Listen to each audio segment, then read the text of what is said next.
High বন্ধুরা, কেমন আছো সবাই? আশা করি সবাই খুব ভালো আছো। তো চলে এসেছি একটা নতুন ভিডিও নিয়ে। তো আজকের ভিডিওটা মেনলি থাম্বনেল দেখে বুঝেই গিয়েছো তোমরা যে আজকের ভিডিওটা কিসের উপরে হবে। তো আমি যে মেশিনটা কিনেছিলাম এটা হলো এই মডেলটা ক্যানন 2224। তো আমার অভিজ্ঞতাটা তোমাদের সঙ্গে শেয়ার করব। আগের ভিডিওগুলোতে অনেক কমেন্ট এসছে, তো অনেকে জানতে চেয়েছো মেশিনটা কেমন চলে, প্রিন্ট কেমন হয়, একটা টোনারে কতগুলো প্রিন্ট হয়, সব কিছুই আজকে বলবো। যেহেতু এই 3 মাস চালিয়ে যতটুকু অভিজ্ঞতা হয়েছে এই মেশিনটা থেকে সবকিছু আজকে জানাবো তোমাদেরকে। তো তোমাদেরকে দেখাই যে আমার মেশিনে কতটা প্রিন্ট হয়েছে আর কত পার্সেন্ট কালি এখনো আছে। আর আমি নতুন কালি অর্ডার করেছি, ওটা চেঞ্জ করব, সেটাও দেখাবো তোমাদেরকে। তো চলো আগে মেশিনে কি শো করছে সেটা প্রুফটা দেখাই। মেশিনটা কিন্তু অন হয়ে গেছে। তো মেশিনটা অন করার পরে এখানে দেখছো স্ট্যাটাস অ্যান্ড মনিটর। তো এখানে প্রেস করব, প্রেস করার পরে error information, device status, copy, print, job. তো এখানে প্রথমে দেখে নেব ডিভাইস স্ট্যাটাস।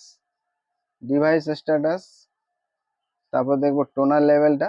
টোনার লেভেল আছে কিন্তু 10% টোনার এখনো বেঁচে আছে। যাই হোক, এবারে যাব কপি অ্যান্ড প্রিন্ট জব, মানে কতটা কাজ এই পর্যন্ত মেশিনটাতে হয়েছে। তো কপি জব, এখানে গেলাম, গিয়ে উপরের দিকে প্রেস করব। প্রেস করলে দেখাবে যে টোটাল মেশিনটাতে কতটা প্রিন্ট হয়েছে। ৩০১৪টা প্রিন্ট এই পর্যন্ত হয়েছে মেশিনটাতে।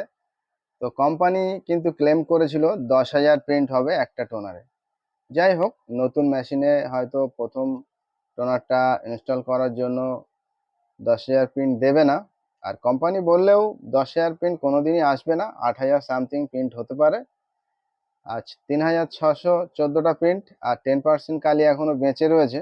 10% কালিতে বড় জোর হলে ৪০০-৫০০ প্রিন্ট হতে পারে আমার আইডিয়াতে যেটুকু মনে হয়। তবে এই নতুন টোনারটা ইনস্টল করে কতটা প্রিন্ট হয় সেটা নেক্সট ভিডিওতে অবশ্যই আপলোড করব। যদি জানতে হয় কমেন্ট করবে। এটা আমাদের স্পন্সর ভিডিও নয় বা কোনো কোম্পানির হয়ে ভিডিও নয়, শুধুমাত্র অভিজ্ঞতাটা তোমাদের সঙ্গে শেয়ার করা, যাতে মেশিনটা কেনার আগে একটা আইডিয়া তোমরা পাও। তো প্রথমেই বলি মেশিনটার প্রিন্ট কোয়ালিটি সম্বন্ধে। খুব সুন্দর প্রিন্ট কোয়ালিটি। ক্যানন এমনি একটা ভালো ব্র্যান্ড, সেটা সবাই জানো তোমরা। আর যদি বলো প্রিন্ট কতগুলো হয় একটা টোনারে, কোম্পানি ক্লেম করছে একটা টোনারে ১০,০০০ প্রিন্ট, কিন্তু মেশিনের সঙ্গে যে টোনারটা দিয়েছিল ওটাও কিন্তু ফুল লোডেড টোনার ছিল, ডেমো টোনার নয়। তারপরেও এই পর্যন্ত আমি টোনারটাতে ৩,৫০০ সামথিং প্রিন্ট পেয়েছি। এখনো কিছু ইঙ্ক আছে, 10% ইঙ্ক আছে। তো হতে পারে ওটা প্রথম টোনার, আর ওই জন্য হয়তো প্রিন্ট একটু কম দিয়েছে। আর আমার টোনারটা অনেকটা শেষ হয়ে এসছে, যার জন্য আমি অ্যামাজন থেকে একটা অরিজিনাল ক্যাননের টোনার অর্ডার করেছিলাম। তো ওটা এসছে, আজকে ইনস্টল করব, দেখাবো যে আর নতুন টোনার কীভাবে ইনস্টল করতে হয়।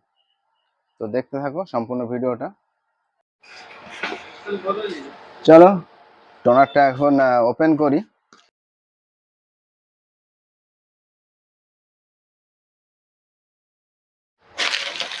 তো টোনারটা ওপেন করে নিয়েছি। একটা জিনিস, যতদিন ওয়ারেন্টি থাকবে ততদিন কিন্তু কেউ ডুপ্লিকেট বা থার্ড পার্টি টোনার ব্যবহার করবে না, তাহলে কিন্তু ওয়ারেন্টি কেটে যাবে, মানে ওয়ারেন্টি দেবে না কোম্পানি।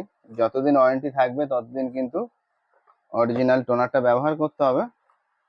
আর এই টোনারটা দেখছো, এটা কিন্তু অরিজিনাল ক্যাননের, মানে NPG59, এটা হচ্ছে ক্যাননের অরিজিনাল টোনার, মানে এই মডেলের। তো এটা দেখে নেবে, এখানে একটা ক্যাননের লোগো আছে, অরিজিনাল লোগো। এই সেম প্যাকেজিংয়ে ডুপ্লিকেট টোনারও পাওয়া যায়, ঘুরেও ওই টোনার নেবে না, নিলে প্রিন্ট কোয়ালিটিতে প্রবলেম আসতে পারে। যাই হোক, খুলি আবার। তো এই হচ্ছে মেন টোনার। তো এটা কিভাবে ইনস্টল করতে হয় সেটা দেখে নিই, চলো। তো চলো এখন টোনারটা কিভাবে ইনস্টল করতে হয় সেটা তোমাদেরকে একটু দেখিয়ে দিই, যারা জানো না তাদের জন্য খুব হেল্পফুল হতে পারে ভিডিওটা। তো প্রথমে এটাকে আমরা ওপেন করব, করার পরে এইখানে দেখো একটা প্রেস করার একটা জায়গা আছে টোনারের, যেটা আমি এইটা দেখে দেখিয়ে দিই বলে।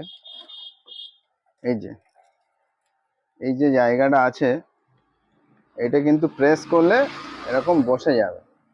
এটা চেপে টোনারটাকে একটু ঘুরিয়ে বের করে নিতে হবে। আমি দেখাচ্ছি সেটা।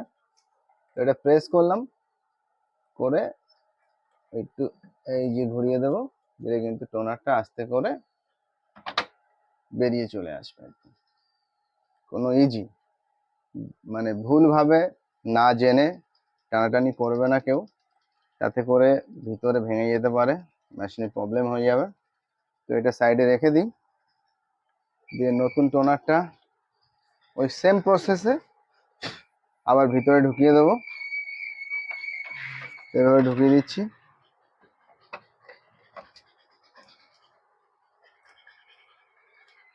এটা ঢুকিয়ে দিলাম, সেট হয়ে গেল। আবার এটাকে প্রেস করে, না আরেকটা জিনিস, সেট হয়ে যাওয়ার পর এই যে কাগজটা আছে এইটা কিন্তু টেনে বাইরে বের করে নেবো, নাহলে কিন্তু কালি মেশিনের মধ্যে যাবে না, যেহেতু এইটা টোনারটাকে সিল করা আছে। নতুন অবস্থায় যেটা আসে ওটা সিল করা থাকে। তো এটাকে টেনে বাইরে বের করে নেব, নিয়ে এইভাবে প্রেস করে এদিকে ঘুরিয়ে দেবো, ব্যাস কমপ্লিট। আমার আগের টোনারের মধ্যে এখনও 10% কালি আছে, যার জন্য আমি ওটা এখন ইনস্টল করলাম আবার, আর নতুনটা দিয়ে তোমাদেরকে একটু দেখিয়ে দিলাম যে কিভাবে কি হয় ব্যাপারটা। তো পুরোনোটা আমি আবার ইনস্টল করে দিলাম, এটা শেষ হলে তারপরে নতুনটা লাগাবো। মেশিন সম্বন্ধে যাবতীয় তথ্য আজকে দেওয়ার চেষ্টা করলাম, যতটুকু এই 3-4 মাসে আমার অভিজ্ঞতা হয়েছে সবটুকু। ভিডিওটি যদি তোমাদের ভালো লাগে অবশ্যই এটা লাইক করবে, আর আমাদের চ্যানেলে যেসব নতুন বন্ধুরা আছো অবশ্যই আমাদের চ্যানেলটা সাবস্ক্রাইব করে পাশে থাকা বেল আইকনটি প্রেস করে দেবে, যাতে আমাদের নতুন নতুন ভিডিওগুলো আপলোড হওয়ার সঙ্গে সঙ্গে সোজা তোমার ফোনে পৌঁছে যায়। দেখা হবে নতুন একটা ভিডিও নিয়ে, ততক্ষণ সবাই ভালো থাকবে, ধন্যবাদ।